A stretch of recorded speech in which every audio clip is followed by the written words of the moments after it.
ये उत्तर प्रदेश का प्रयागराज है। जैसा कि मैंने पहले भी कहा कि क्रांतिकारियों का शहर, साहित्यकारों का शहर, जानकारों का शहर, नेताओं का और प्रबुद्धजनों का शहर।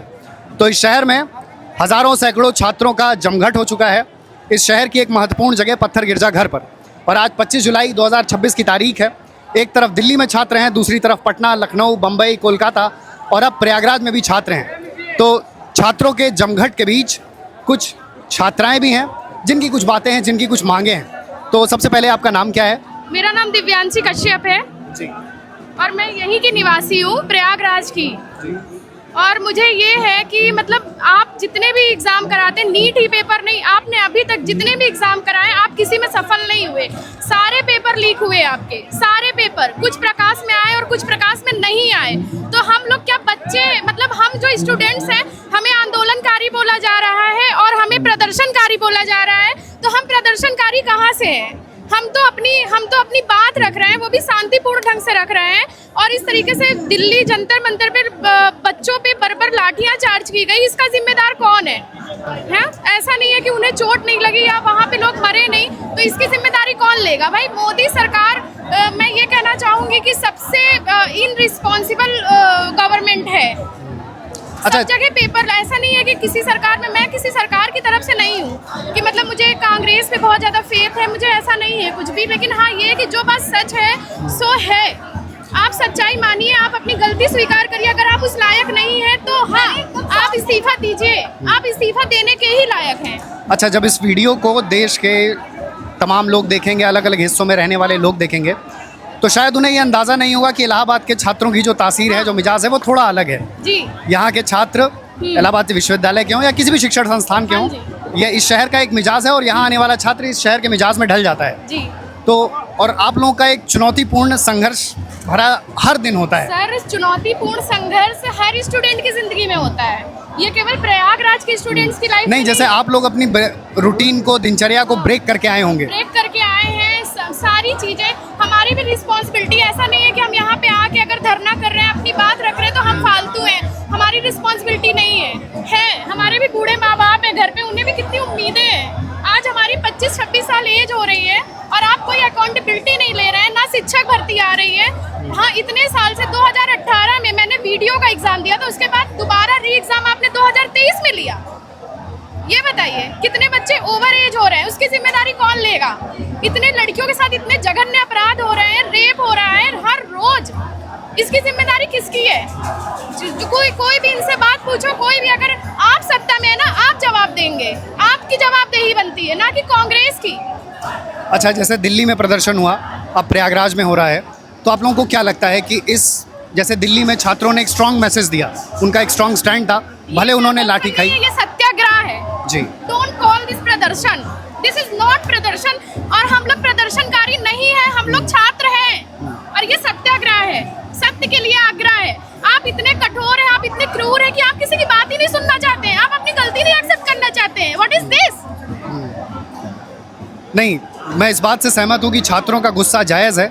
जितना कुछ उन्होंने झेला है, चाहे वो जंतर मंतर पर झेला हो, पटना में झेला हो, लखनऊ में झेला हो, कोलकाता, बम्बई, चाहे जहाँ भी झेला हो, छात्र अपनी मांगों को लेकर बिल्कुल जायज़ हैं। तो आप लोगों को क्या लगता है कि ये जो आज इलाहाबाद का में जो ये छात्रों का जमघट हुआ है, इससे सरकार के बीच, सरकार में, हुक्मरानों में कोई मजबूत संदेश जाने की उम्मीद है? सरकार टोटली बैकफुट पर जी। है। मोदी जी को हेलो फ्रेंड्स करना पड़ा, करे कि नहीं? आके करे ना। शायद दूसरा वीडियो भी रिलीज किए हैं, दूसरा वीडियो मैं नहीं देखा हूँ हेलो फ्रेंड्स वाला। दूसरे वीडियो में उन्होंने छात्रों का आभार जताया है कि मेरी बातें सुनने के लिए धन्यवाद। लाठी चलवा रहे हो, लाठी चलवा रहे हो, छात्रों को पीट रहे हो, बच्चों को पीट रहे हो और हेलो फ्रेंड्स कर रहे हो। 25 दिन से क्यों नहीं सुने? 25 दिन से तुम क्यों नहीं सुने? आप दूसरे दिन चले गए होते, तीसरे दिन चले गए होते, हफ्ते भर बाद चले गए होते।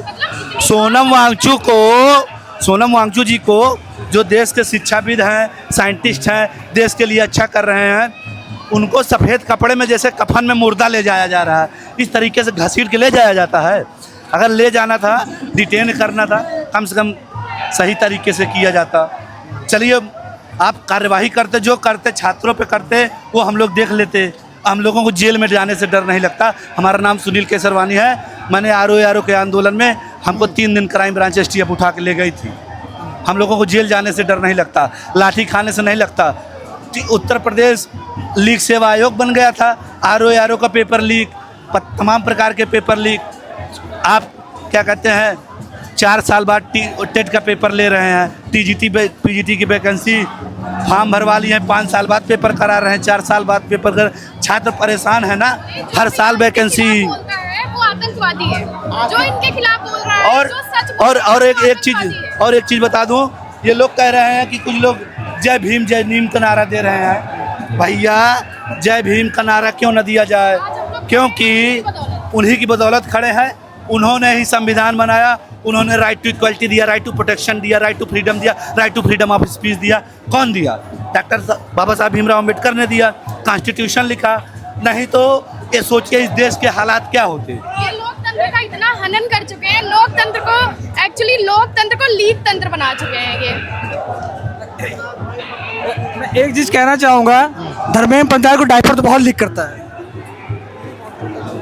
तो मेरा बस एक अंतिम सवाल है कि एक लंबा समय हो गया, लगभग 20 से 25 दिन के आसपास दिल्ली में जंतर मंतर पर जो प्रदर्शन हुआ, चाहे वो जंतर मंतर पर हो, चाहे दिल्ली के अलग अलग इलाकों में हो, छात्रों ने लाठी खाई, फिर भी अपना स्टैंड क्लियर रखा।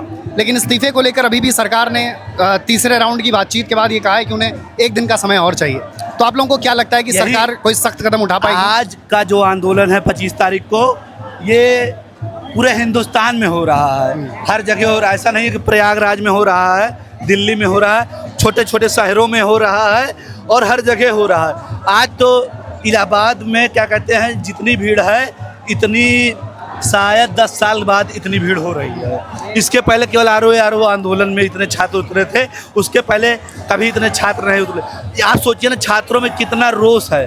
वो बेचारे पढ़ रहे हैं, क्या कहते हैं 8x10 के कमरे में लगातार वो अपना हड्डियों को गला रहे हैं, मेहनत कर रहे हैं, लेकिन पेपर लीक।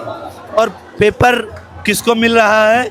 जो आला अधिकारी हैं उनके बच्चों को मिल जा रहा है। डॉक्टर से इलाज कराएंगे तो जो योग्य ही नहीं है डॉक्टर बनने के, जो पेपर खरीद के पास हो रहा है, तो फिर क्या मेडिकल नेग्लिजेंसी से कितने लोग मरते हैं? इसका कोई आंकड़ा है? कोई आंकड़ा नहीं है।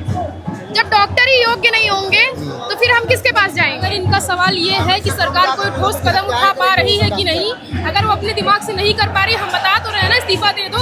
हम तो कह रहे हैं इस्तीफा दे दो, अपने मन से कुछ नहीं कर पा रहे हो तो दे दो, सीधी सीधी बात है। इतना दिन कौन लगाता है निर्णय लेने में? 34 दिन हो गए इस प्रोटेस्ट को, ऐसा तो कोई निर्णय नहीं आया भी तो क्या फ्रेंड्स करके क्या कर लेंगे? वो जेंसीज है इसलिए फ्रेंड्स हैं, हमारे होते तो मित्रों होते, अंधभक्त होते तो मित्रों होते, इतना ही तो फर्क है उनमें।